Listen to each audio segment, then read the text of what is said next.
Okay, welcome everybody. Give it 2 more minutes, 3 more minutes. Everybody gets on. Sorry for the delay. I was on a side Zoom meeting that went much longer. But it's good to see everybody. How's everybody doing? Thursday night or Thursday afternoon? Almost Shabbat. Zat Hashem.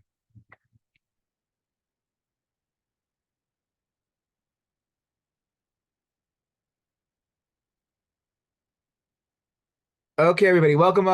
My name is Ryan Agad. Most of you have had me. I'm looking at the names over here. You've been in some of my other classes before. If it's your first class with me, my name is Ryan Agad. I'm director of Israel Space. I also teach Halacha and Parasha over here. So this is Halacha level 1. Is there anybody in here that was in my Halacha class yesterday? Anybody here that was in my Halacha class yesterday? Yes, no, nobody was? Okay, good. Because if anybody was in my class yesterday, it's level 1, level 2 are different, beginners, advanced, but it's a same style. So if you already heard me yesterday, I would say pick me up next week to figure out which level you'd want to be in. But for the information that's being taught, it's generally the same info that's being taught in both classes, just with a different angle on it. Okay, so what is this class? Welcome to Halacha.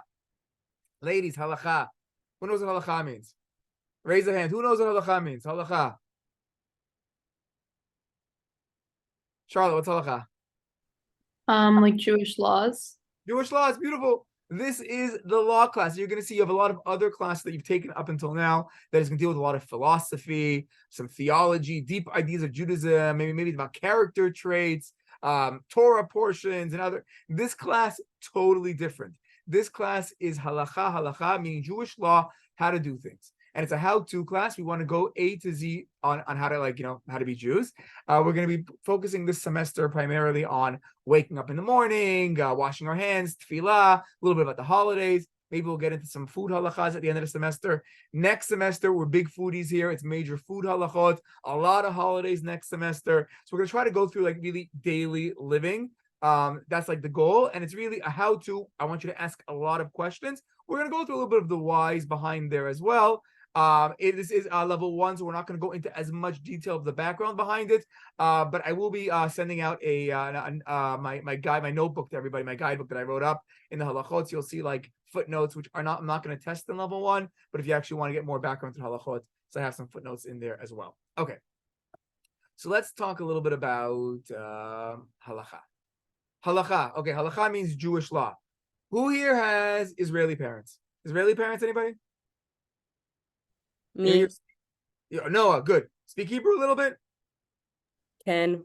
Poquito? Okay, fine. So halacha. What is the root of the word of halacha? What's the Hebrew? In Hebrew, we have what's called shorashim. We have roots. What's the root of the word halacha? Halach, maybe? Halach, beautiful. What does halach mean? To go? To go. I don't know. To go. Excellent. Why would halacha, Jewish law, share the root with to walk, to go?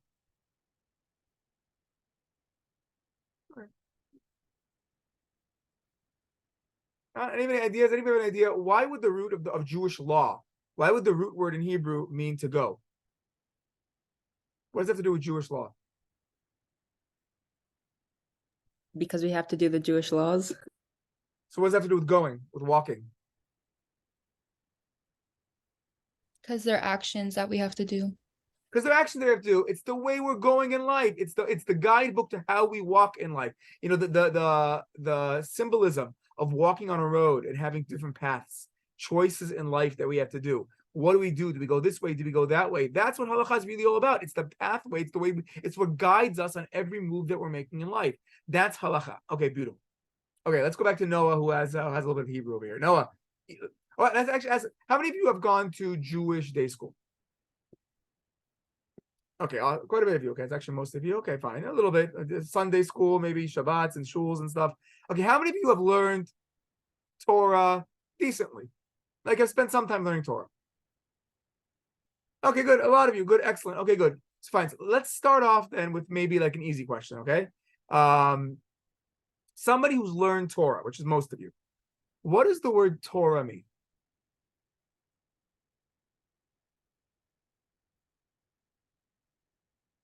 Anybody Torah? What's the translation, you mean? Yeah, what does Torah mean? What does it mean? We know there's this thing called the Torah. Bible, We're doing it now, but what does it actually literally mean? Translation of the word Torah based on the root. Like, what is Torah really coming from?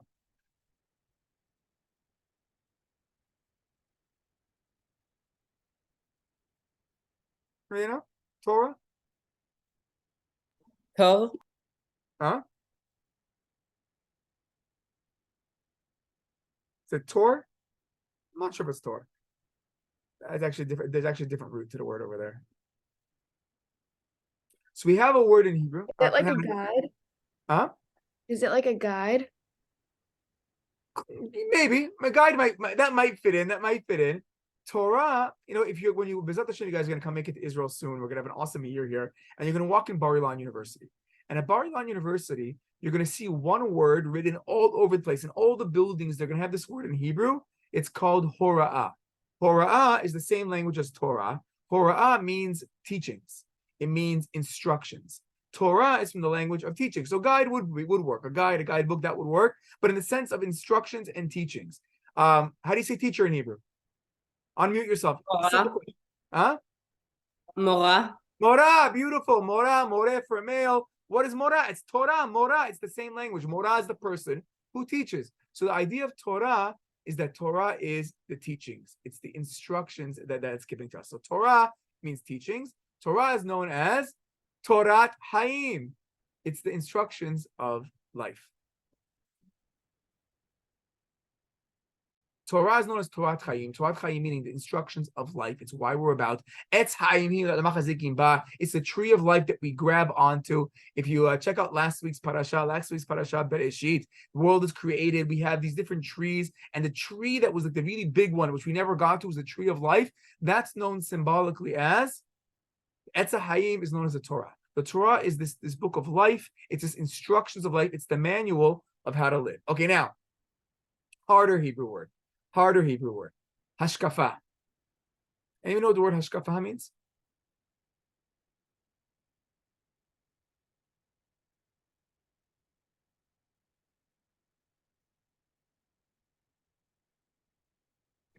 There's mishkafayim.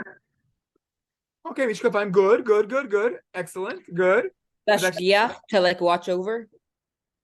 Mashgiach, no. Lashgiach with a lamed. No, lashgiach, no. With the head at the end, no. Close, but not the same word. That's a different root. Mishkafayim, a little bit closer. And first off, a little bit about my background. My father, Alav Shalom, was born in Syria. My mother, Aliyah Shalom, was born in Poland. So I'm a half Sephardi, half Ashkenazi. So I'm going to pronounce things a lot of times with a more Israeli or Sephardi accent when I say things. So I'll say Hashkafa. But for those of you Ashkenazi backgrounds, Hashkafa, Hashkofe, depending how you pronounce it. Have you heard Hashkafa? What's your Hashkafa on something? Hashkafa, the word literally comes from the root of seeing. That's where Mishkafayim is coming from. That was actually very good. It's the idea of lashkif, is to look down upon something, to peer upon something. So Hashkafa is to see. Hashkafa are our views on life. Or to say it in fancy religious words, our theology. What do we think about? As Jews, there's different aspects to how we do things in life. We have halacha, what we actually do, where we're actually walking. And then we have hashkafa, what we're seeing. Hold on, I just see. Just take out that parent in there.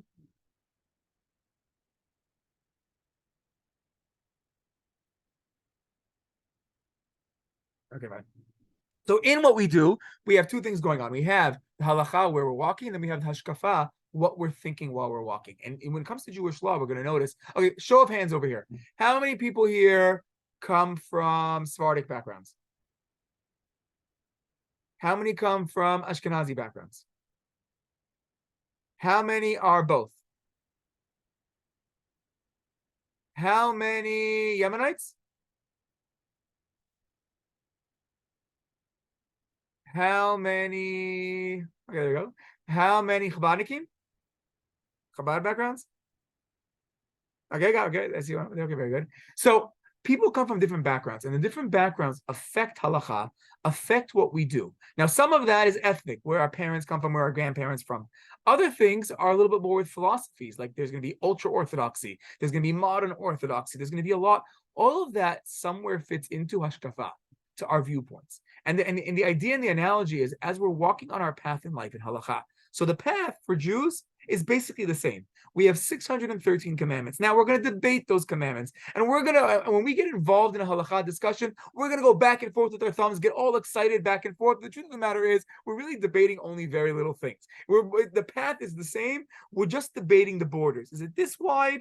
Or is it this wide? That's really all that we're doing. Do we say the bracha on lighting candles, on Shabbat candles, before we make the beracha, or do we say it after the beracha, after we light the candles? What's the order we do it in? But the basic, we're making bracha on candles, is the same. So the idea is that the path is pretty much the same, a little wider, a little bit more narrow. How we determine how wide and how narrow, a lot has to do with our hashkafa, our viewpoints, how we view things. Certain people are stricter in how they see things, are a little more careful when they're walking on that road. When you walk on a path in life, are you the person who's always looking down, making sure you don't stub your toe? Or are you the person that's looking at the heavens, looking at the sky, looking at the clouds?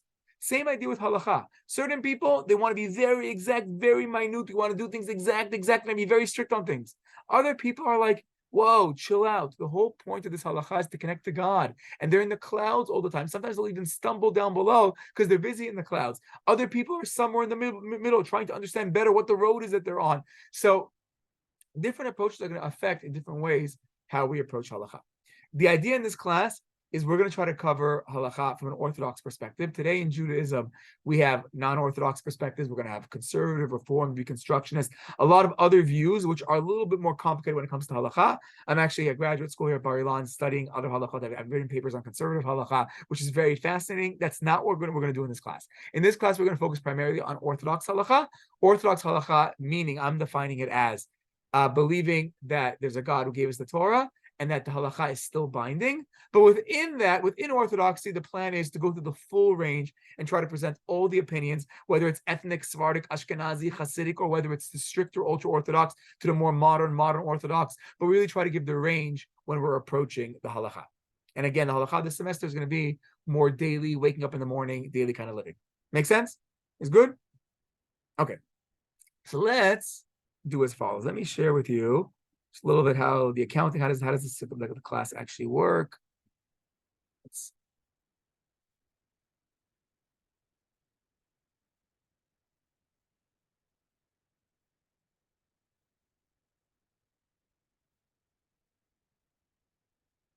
Okay. So, like we mentioned, we're going to try to go through the halachot. Okay, how do we grade the class? We grade the class. 30% of the class is based off of attendance, as well as participation. Now in the Zoom world, we're a little bit more easygoing. So those who are listening, and later on, I'm going to post it probably tomorrow morning on the WhatsApp group for those that missed the class. They can listen to it afterwards. But about 30% is participation and attendance. 70% of the grade is the final exam. The final exam in this class is not going to be hard. It's going to be very straightforward. I'm going to do a review before the final. It's going to be based off of my booklet that I'm going to send out in the WhatsApp group, and it's very straightforward. There's no trick questions on my test. I just want you to know Jewish law. I want you to know how to act like a Jew, and I want you to ask questions, and I want you to really get things exact. And I've actually found in the past that many of the students have been very, very good at being very exact at those questions. Okay, let's ask a big question. When did Jewish law start? Sydney, when did Jewish law start? I think when Moshe got the Torah. Beautiful. When Moshe got the Torah. I'll actually argue on you. I think it's a little bit before Moshe getting the Torah. I think halacha became really binding at Mount Sinai when the whole Jewish people heard God speak.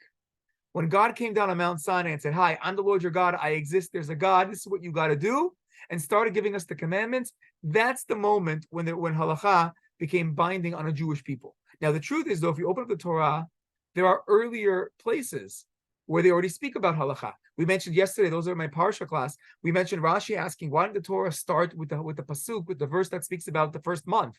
The first month halacha took place by Pesach time. It took place 50 days earlier already in Egypt. So really the first halacha that was given to the Jewish people goes all the way back to Egypt before Mount Sinai. But the question was that binding or not, I think is a good question.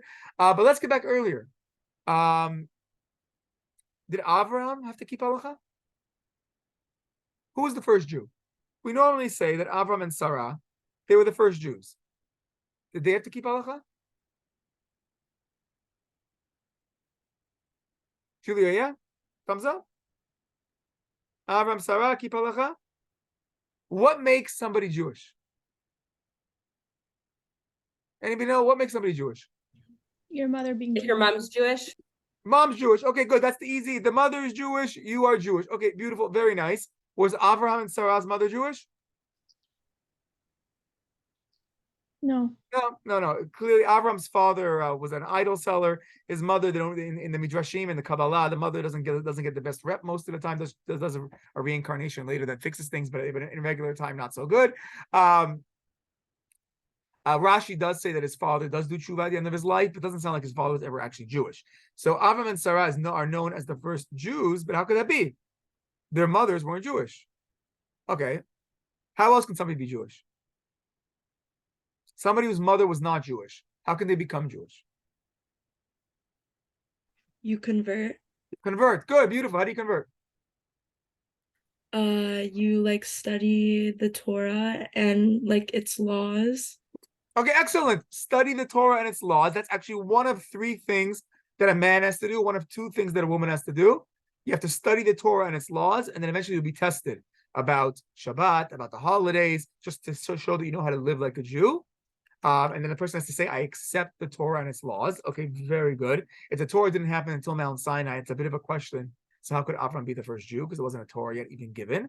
Okay. How else? What are the other steps to become Jewish? Brit Milah.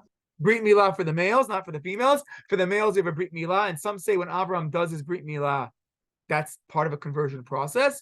And what's the last thing you have to do? This is for women as well. A woman who wants to convert. Mikveh, maybe? I don't know. Mikveh, it's dip in the mikveh, it's the dip in a body of water. A man does those Gotta three keep things. your Brit name. Milah. Huh? You got a Hebrew name? And you get Hebrew name. Yeah, you get name too. But the naming is not part of that's not required. That's just a perk. But I mean, if a person would go, actually for a long time in Jewish history, a lot of times people went with their non-Jewish names as their main name most of the time. So Jewish names itself, it's not part of the process, but we do it because it's nice. Because then that's when the Jewish neshama comes down and it becomes very, very nice. But the main things are for a woman accepting the Torah, dipping in the mikvah, and for the guys you add in circumcision, you become a Jew. So let's go back to Avram Avinu. Did Avram accept the Torah? The Torah wasn't given until Mount Sinai. So how could he accept it?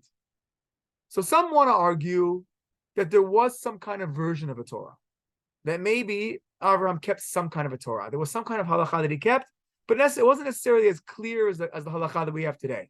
Or maybe, if you want to get a little deeper, maybe some of the halachot we have today are based on the stories that you see in the book of Bereshit. A lot of laws that we might have might have stemmed from some of the misunderstandings, some of the problems that took place in the stories at the beginning of the Jewish people. Okay, but let's go back to the easier one. If your mother's Jewish, then you're Jewish. Okay.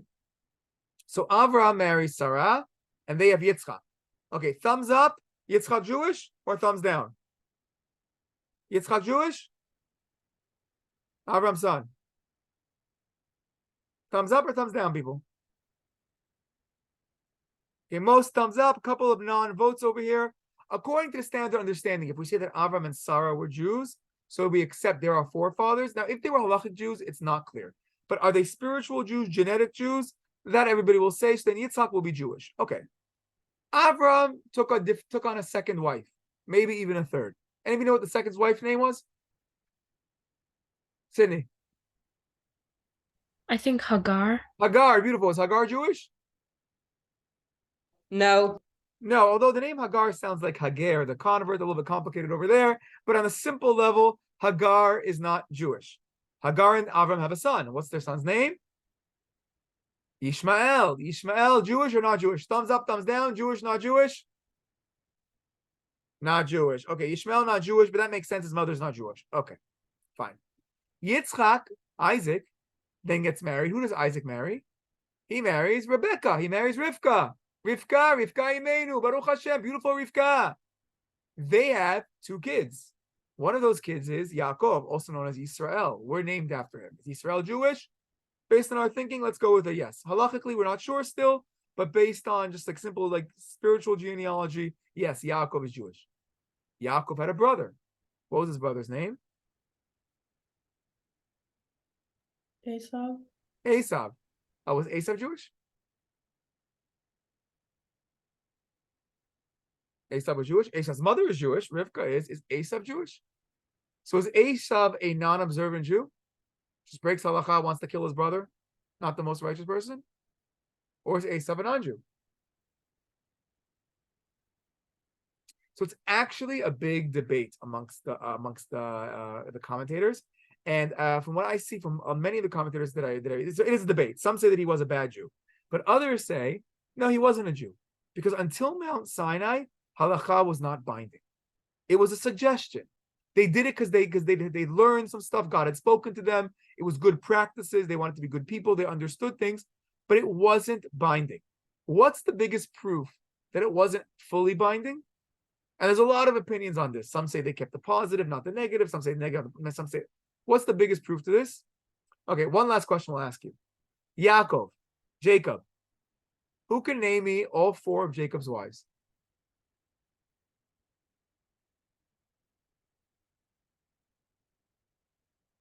Anybody can name me Jacob's wives? Okay, easier question. Name me two of his wives. Rachel and Leah. Rachel and Leah, Rachel and Leah. What do we know about Rachel and Leah? They were Sisters. sisters. Are you allowed to marry sisters in halacha?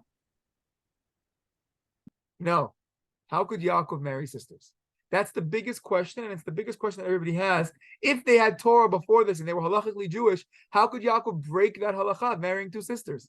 And the vast majority opinion says it wasn't binding yet. And they have all different reasons why Yaakov did it.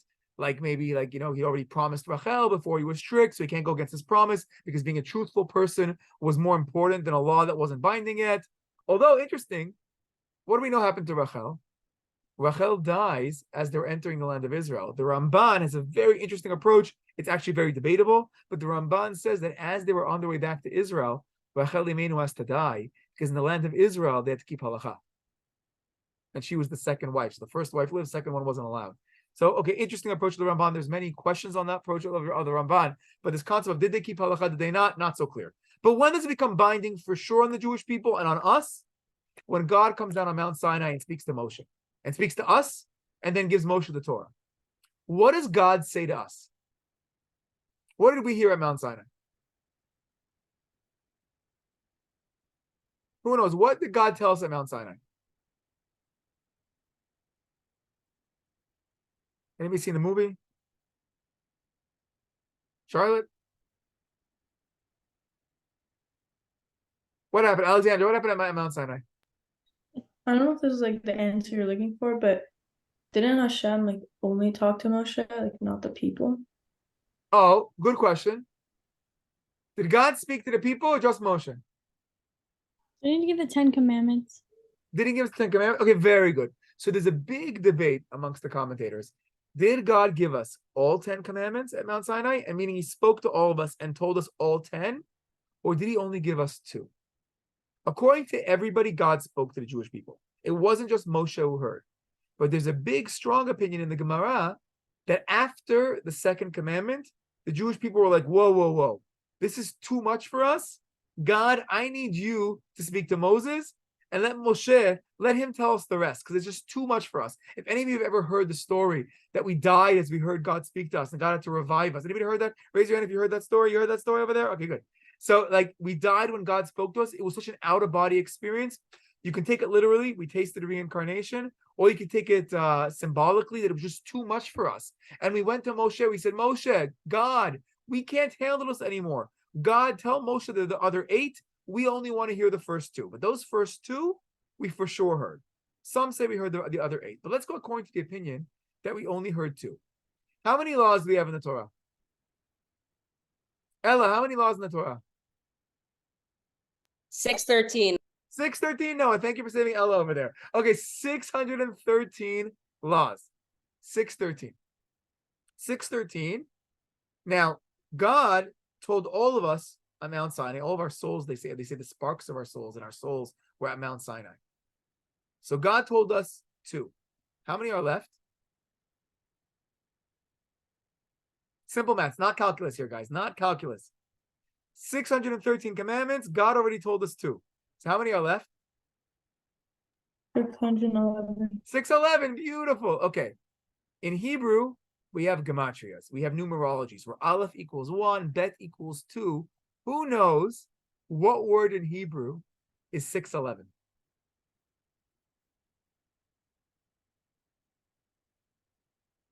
I mean, once you know the answer, it's so simple. But if you've never heard it before, it's going to be very hard. But anybody ever heard 611? What word in Hebrew is the numerical value of 611? No guesses? 611 in Hebrew. Hey, Yud, maybe? Like a Shem? Shin. Shin would be 300. No. Torah. Shaddai. No. That's Is it Torah? 314. Is it Torah? It's Torah. Excellent, Ava. Torah. Torah. Taf Vav Resh Hey. Torah. Torah is Gematria 611. It's 611 is Torah. Because what's the idea? What's one of the first things we teach little kids? We teach them one of the first verses we sing to a little kid as a kid. We sing Torah, Torah, Torah, Torah, Torah, Torah, Torah, Tziva Lanu. Moshe. Moshe taught us the Torah. What's the Torah? 611. And two more we heard from God at Mount Sinai.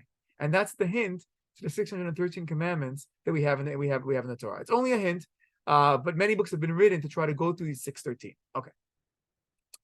So what happens? God speaks to us on Mount Sinai, either tells us 2 commandments, tells us 10 commandments. Eventually we get the 10 commandments up there. Moshe goes up, comes down with the luchot. He comes down with 2 tablets. On those tablets are the 10 commandments. He also was doing something up above. What was he learning? He was learning the Torah. He was learning the oral Torah. We have 2 Torahs. We have 2 parts to the Torah. We have the oral Torah and the written Torah. Now, normally, we explain what's the oral Torah. It's the explanation of the written Torah. That's the Torah Shebe'al Peh, explains the Torah Shebichtav. The oral Torah explains the written Torah. But in chronology, it's actually the opposite. The oral Torah came first. Moshe learned it from God, and the written Torah is kind of like the cliff notes to Moshe's oral Torah. Okay? Then Moshe writes it down. He writes it down a little bit.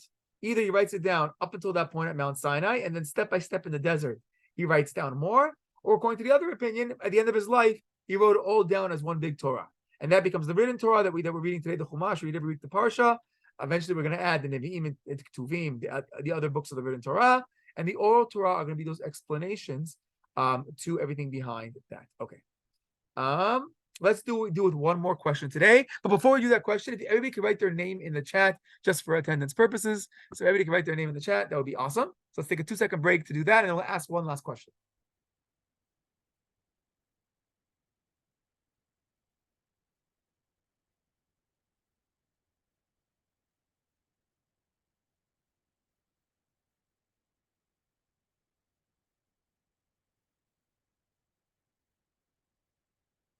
Awesome. Okay, one last question, people. One last question. We have a written Torah and an oral Torah. We say the oral Torah explains the written Torah. The written Torah is the cliff notes of the oral Torah. They mean the same thing from different angles. Why did God want us to have an oral Torah?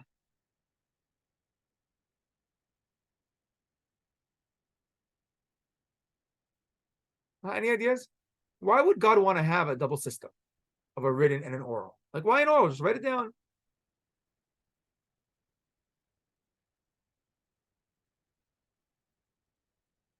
Any ideas? Why would God want an oral Torah? Guys, not all at once. Not all at once.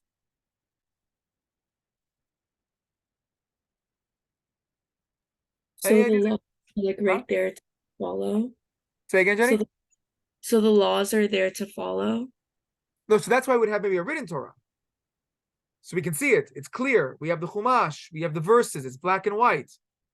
But why would God want an oral Torah also? And Maybe for it many, would many encourage years. people to keep talking about it. To like, Why is that important? Good, excellent, Hannah. Why is that To important? memorize. To memorize. Okay, why is that important?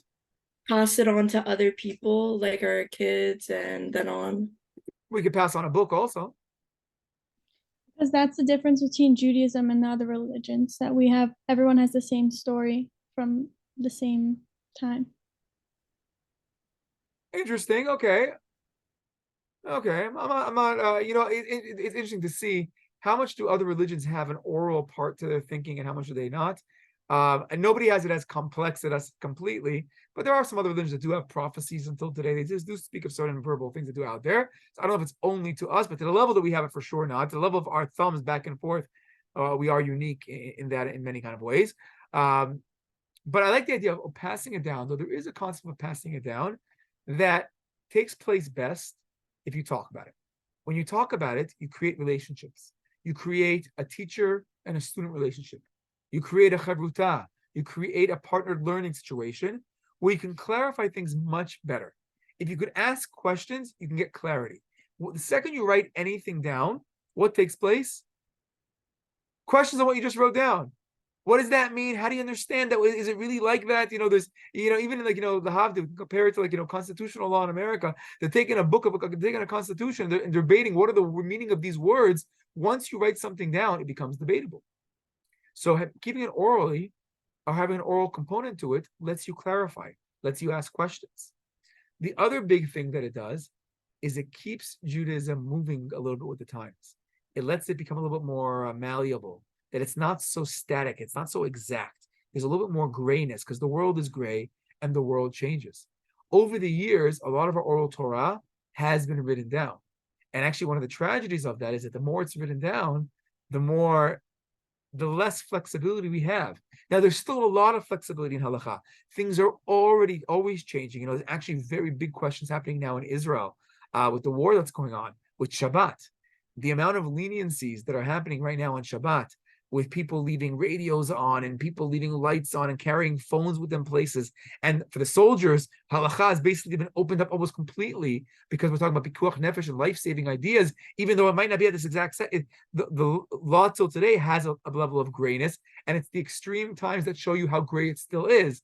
But writing things down in a certain aspect does make things more static. So HaKadosh Baruch Hu, for two reasons. Number one, to have that relationship, to have that teacher, that next generation really speaking it out, and having that love of learning, but also that it keeps things a little bit more flexible.